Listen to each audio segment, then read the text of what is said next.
Good morning, folks. I'm Eagle Spitz on Desert Island Vids over at Punk Homeless Eclectic Virtual Festival. With me today, I've got Rich from Terminal Rage. Hello, mate. How are you? Morning, all. Great, thanks. How are you? Yeah, not bad at all, mate. Not bad at all. You've been one of those unfortunate people who have been going out to work, haven't you? I have a bit, yeah. I've had a week off though, so that's made a difference. But it's a surreal world out there, going out where you're normally queuing in traffic after traffic after traffic, and there's bugger all out there. So it's an odd place. Yeah. I ain't been out for a few weeks, but Rachel's making me stay in, and she's going out, sort of grabbing the shopping and stuff.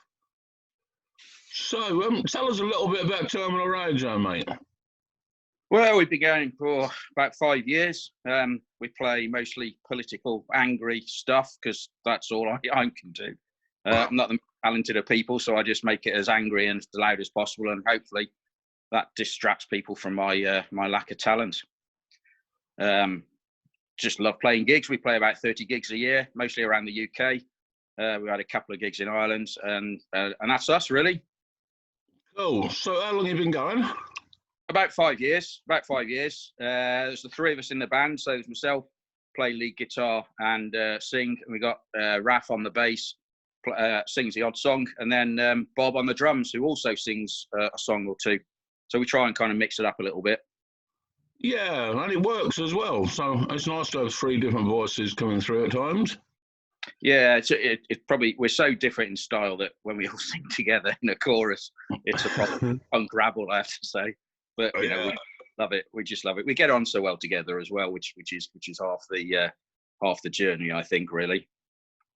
Yeah, that's important in a band, isn't it? I mean, I've been in bands where things have turned a little bit sour. You're getting on each other's nerves, and I mean, if you can get on well, it's a major start for. I mean, it all should all be about. I mean, as well as the serious side of what we do, should also be fun as well, I think.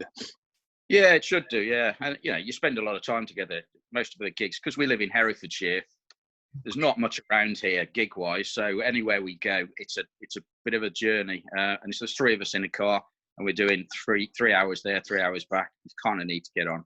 Although the 3 hours back, it's usually me driving, the other two snoring. So conversation is not the greatest on the way home again. So, for those viewers who have not heard Terminal Rage, how would you describe your sound? It's pretty full on, guitar driven, and quite an angry, intense feel to our set. We don't let up, not too much chat between songs, try and just run it all together. And it's all pretty angry about just the inequality in the world, the sort of stuff we do. So Class Crime is about homelessness.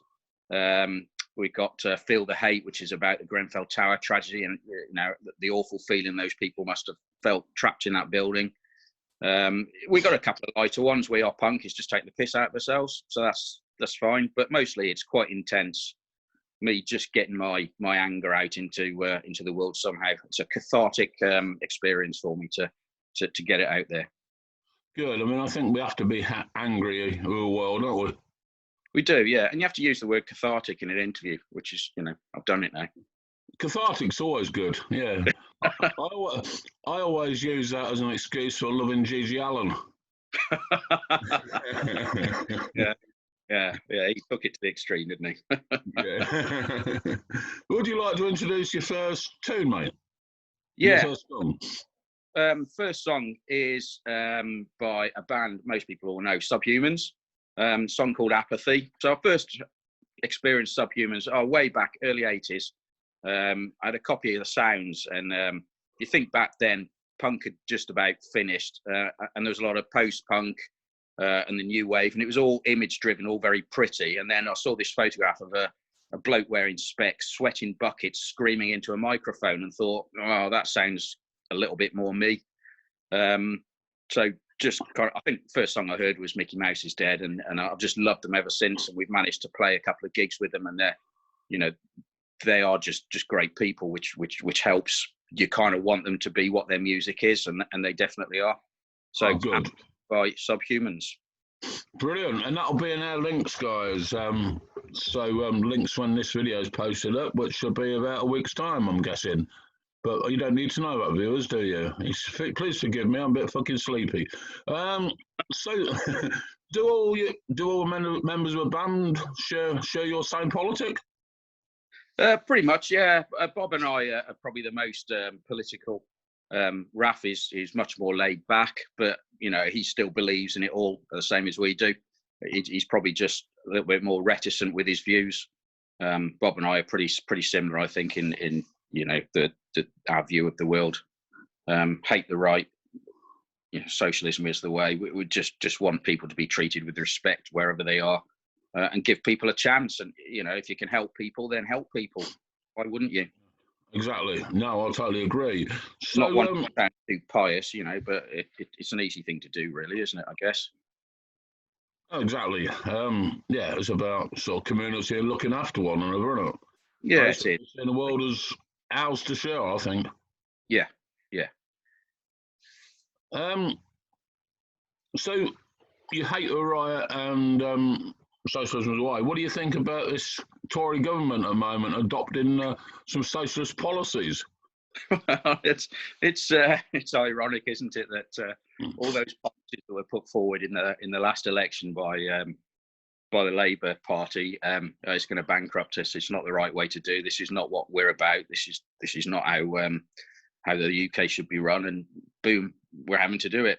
And I think it's proving. There's lots of people have already said it about you know, people who work in shops, people who are emptying out bins, those kind of living wage earners. They're key to society, absolutely key to society, and things that we've always said. People should not be looking down on that sort of role in life because they are essential. People are now understanding that. It's a shame that it has to come to this for people to realise that it's like that. But you know, let's hope that it's not a short-term memory issue, and we still keep this going. And in 5-10 years' time, everybody is still valued in society. Yeah, let's hope so. Let's hope so, because the rich and the right have always had ways of fucking us over at the last minute and stuff. Yeah, exactly right. And that's always my worry, is that we're all feeling good about ourselves right now, and everybody's after the NHS. Everybody wants the NHS to be properly funded, and then in 3 or 4 years' time, when there's another election coming up, and someone says, "Oh, do you know what? I can just lower your tax bill." Yeah, I'll vote for that, and we're back to square one again, aren't we? Yeah, and I think very much, you know, I've said this before. It's not a problem that people. For me, the issue is that people don't read manifestos or anything. They read stuff like the fucking Sun and the Man, you know. Yeah, I absolutely agree. I think, you know, we're just hooked on mainstream media, and everybody knows that they've got their own agenda. They know what they want out of life, and it's about protecting their own backs and lining their own pockets. But people still rely on them and go to them as a source of truth. And it's been disproved so many times that not only politicians lie, but the media lie. And you're right, we have to go back to basics and, you know, get those manifestos, pick them to pieces, and challenge them as well. You know, not everything that comes out of the Labour Party is right. I'm not a great fan of the Labour Party myself, but I am a socialist. Yeah, they get things wrong, same as everybody else. So there's no harm. But, you know, you've got to be in there to start with, I think, and understand what the hell they're offering. Yeah, well, I'm an anarchist myself, but I mean, it's like always, you know, for me, a step closer to that fairer society would have been the Labour Party under Corbyn, but yeah, it was just never going to be, was it? I think the 2017 was the big opportunity, and this was a step too far, really. I think. Again, personality politics. You got this buffoon Boris Johnson jumping around, and it's just like reality TV. People just voted for him because he was funny. Well, I might be generalising, but maybe. Well, I blame fucking. I've got news for you for that. Yeah, isn't he? Why don't I say that? I can't hear what you said, mate. Sorry. You away from the mic. It's probably a good job you didn't hear what I said. All right. Which leads us to your next song, I think. Next song, yeah. So this is Paper Flowers by Headsticks. Headsticks, band I've known for about 3 or 4 years. I was just looking around for a band to put on in Hereford that was punk and got something to say for themselves, not just loud, trashy music. And they popped up. They're acoustic punk. They certainly were more so back then. And a great bunch of guys, get on really well with them all, especially Andrew Tranter. Nick, I try and talk to him, but he's obviously only about 3 foot tall. So, it's not. Sorry, Nick. People, and this is a wonderful song about the loss of life and the fruitlessness of war. Excellent. So again, folks, that'll be in our links. So, are you an angry man, or is it a stage? Is it just generated into your songs? No, I've always been a bit angry, but I've tried to kind of keep it under control. We all do, don't we? You can't go through life constantly grinding my teeth, although my dentist will say otherwise. But I think just being on stage, it gives me a chance to not hold back at all. No boundaries. I can just absolutely let it go. Come off stage exhausted, but I feel like I've kind of got something out there. I've hopefully got a message across. I don't know whether I do or not, but I certainly feel better for having been out there and given my all and enjoyed myself as well. Yeah. I mean, I think the struggle is, it's a struggle to get a message over. I think if you don't enjoy it, you soon burn out. Yeah, you're absolutely right. Yeah, and sometimes you know yourself. We play a lot of punk gigs and a lot of causes that we're up for, and you're preaching to the converted in a way. And sometimes you want to get that message a bit further out there. I think probably the restriction that Terminal Rage has is that, as you know, I'm a bit of a potty mouth. So we're never going to get much radio play. That's for certain. Possibly something I should, try and write a love song. I don't know. But I've never managed that. I've tried a couple of times. My love poetry is shit, man. Well, I come in from band practice and say, written a new song. My wife will say, is it a love song? No, sorry, dear. Sorry, no. And next week, repeat. Yeah. So obviously, everything's on hold at the moment, but where can people check your stuff out before you before we're released from this captivity we're in? Yeah, we've got stuff on Bandcamp. So if you go onto our Facebook page, look up Terminal Rage Punk Band, find us on Facebook. There's a link on there to Bandcamp. You can listen to the stuff on there. You can buy we've got 2 albums out. One called Where's Our Democracy, and the second one, which was just recorded last year, called Common Road.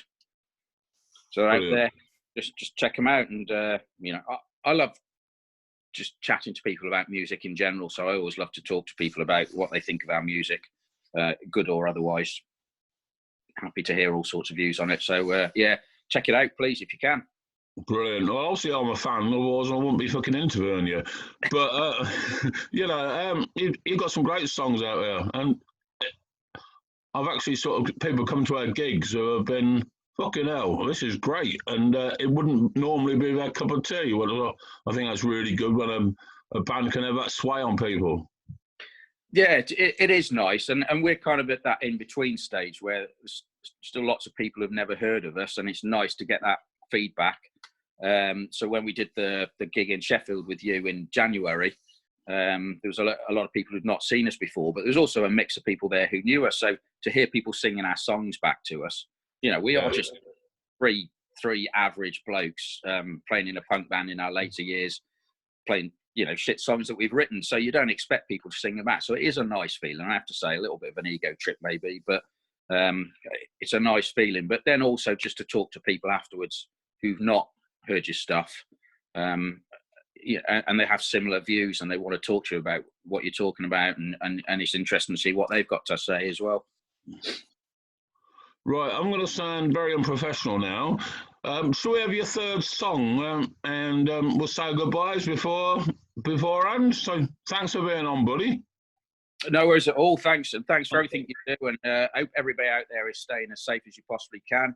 I know it's tough for everyone, but best of luck with it. And hopefully see everybody on stage fairly soon. So the Last track is by a big hero of mine, Steve Ignorant, this new band, Slice of Life. Title track of his album called Slice of Life, and it's just a change of feeling, really, from the normal row that I listen to. When I first heard this, it was a culture shock in a way, because I'd only seen him in Crass and expected it to be the same sort of ranting, angry stuff. So I put him on in Hereford with Headsticks, the previous band that we played, and it was just incredible, very emotional. A few tears from people, and to see grown men crying watching this bloke get his message across in a completely different way with three very talented musicians on stage with him. It was just a wonderful thing. Sometimes it is good to meet your heroes. Yeah, I'm a big Carol Hodge fan. Yes.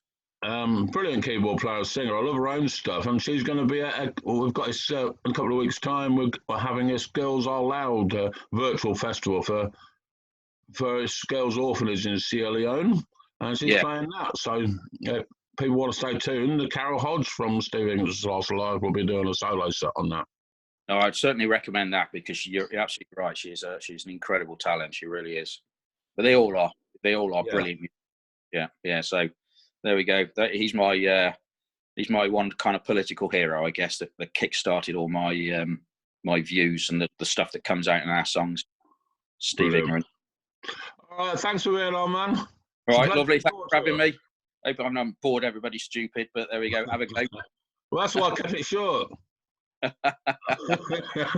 You take care, bro. Take it easy. Take it easy, mate. Cheers.